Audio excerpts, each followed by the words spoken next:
The Descendant, a short story, by H.P. Lovecraft. Writing on what my doctor tells me is my deathbed, my most hideous fear is that the man is wrong. I suppose I shall seem to be buried next week. But, in London there is a man who screams when the church bells ring. He lives all alone with his streaked cat in Gray's Inn, and people call him harmlessly mad. His room is filled with books of the tamest and most puerile kind, and hour after hour he tries to lose himself in their feeble pages. All he seeks from life is not to think. For some reason thought is very horrible to him, and anything which stirs the imagination he flees as a plague. He is very thin and gray and wrinkled, but there are those who declare he is not nearly so old as he looks. Fear has its grisly claws upon him, and a sound will make him start with staring eyes and sweat-beaded forehead. Friends and companions he shuns, for he wishes to answer no questions. Those who once knew him as scholar and aesthete say it is very pitiful to see him now. He dropped them all years ago, and no one feels sure whether he left the country or merely sank from sight in some hidden byway. It is a decade now since he moved into Gray's Inn, and of where he had been he would say nothing till the night young Williams bought the Necronomicon. Williams was a dreamer, and only 23, and when he moved into the ancient house, he felt a strangeness and a breath of cosmic wind about the gray wizened man in the next room. He forced his friendship where old friends dared not force theirs, and marveled at the fright that sat upon this gaunt, haggard watcher and listener. For that the man always watched and listened no one could doubt. He watched and listened with his mind more than with his eyes and ears, and strove every moment to drown something in his ceaseless poring over gay, insipid novels. And when the church bells rang he would stop his ears and scream, and the gray cat that dwelt with him would howl in unison till the last peal died reverberantly away. But try as Williams would, he could not make his neighbor speak of anything profound or hidden. The old man would not live up to his aspect and manner, but would feign a smile and a light tone and prattle feverishly and frantically of cheerful trifles, his voice every moment rising and thickening till at last it would split in a piping and incoherent falsetto.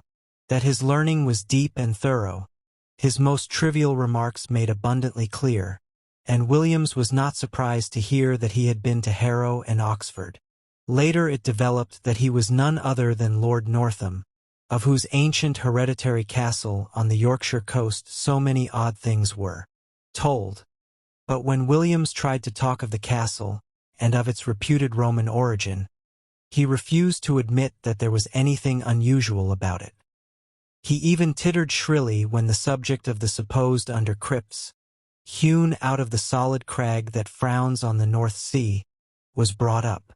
So matters went till that night when Williams brought home the infamous Necronomicon of the mad Arab Abdul al-Hazard. He had known of the dreaded volume since his 16th year, when his dawning love of the bizarre had led him to ask queer questions of a bent old bookseller in Chandos Street, and he had always wondered why men paled when they spoke of it. The old bookseller had told him that only 5 copies were known to have survived the shocked edicts of the priests and lawgivers against it, and that all of these were locked up with frightened care by custodians who had ventured to begin a reading of the hateful black letter. But now, at last, he had not only found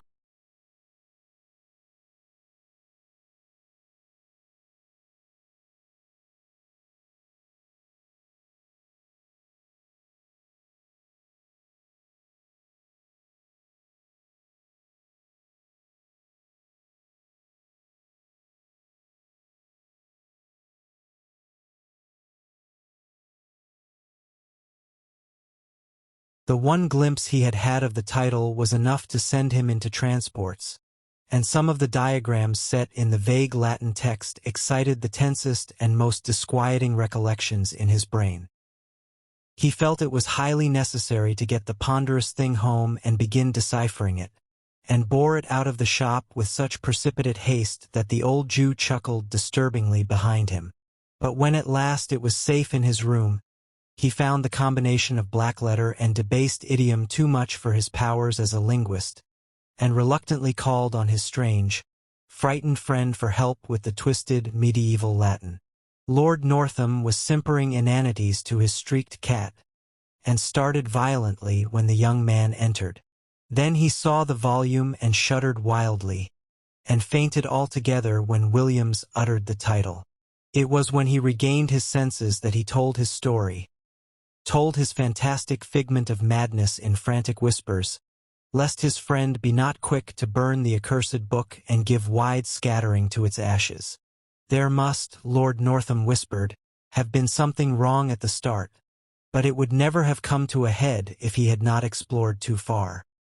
He was the 19th Baron of a line whose beginnings went uncomfortably far back into the past. Unbelievably far, if vague tradition could be heeded, for there were family tales of a descent from pre-Saxon times, when a certain Gnaeus Gabinius Capito, military tribune in the 3rd Augustan Legion then stationed at Lindum in Roman Britain, had been summarily expelled from his command for participation in certain rites unconnected with any known religion.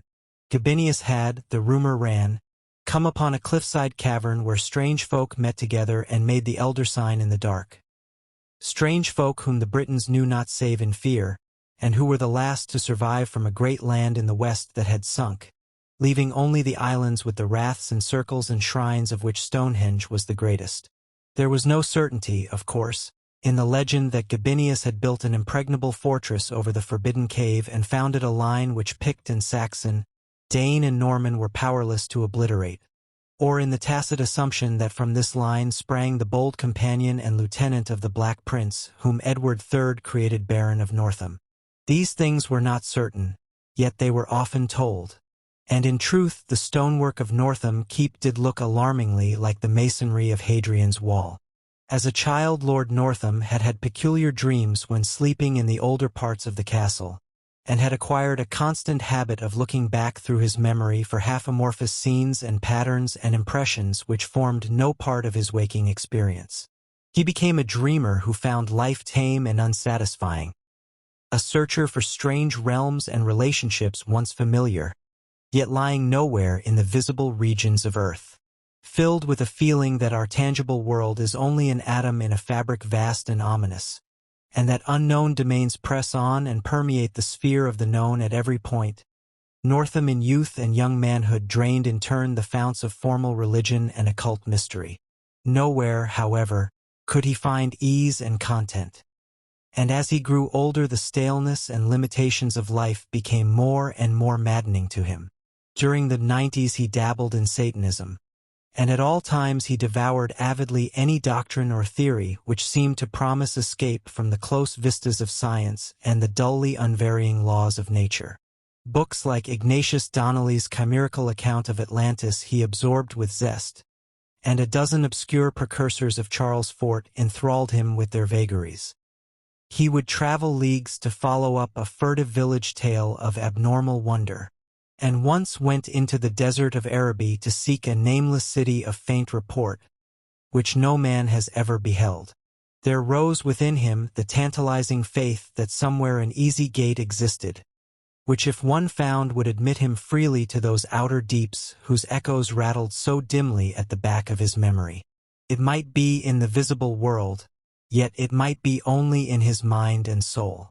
Perhaps he held within his own half-explored brain that cryptic link which would awaken him to elder and future lives in forgotten dimensions, which would bind him to the stars, and to the infinities and eternities beyond them.